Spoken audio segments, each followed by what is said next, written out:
বিশেষভাবে কখন? আইয়ামে তাশরিকে। আইয়ামে তাশরিক কাকে বলা হয় ভাই?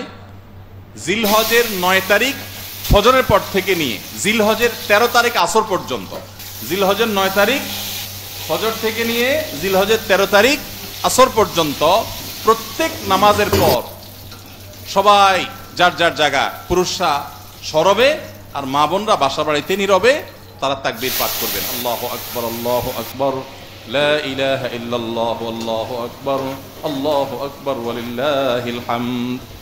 প্রত্যেক নামাজের পরে একা একা পড়েন আর জামাতে পড়েন, সর্বাবস্থা। জামাতে পড়লে ইমামের সাথে তাল মিলায় পড়তে হবে জরুরি না, প্রত্যেকে যার যারটা শেষে পড়বেন। মনে থাকবে তো ইনশাআল্লাহ?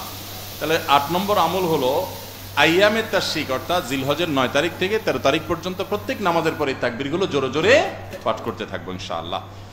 9 নম্বর আমল হলো জিলহজের 1 তারিখ থেকে 9 তারিখ পর্যন্ত এই 9 দিনই নফল রোজা রাখা।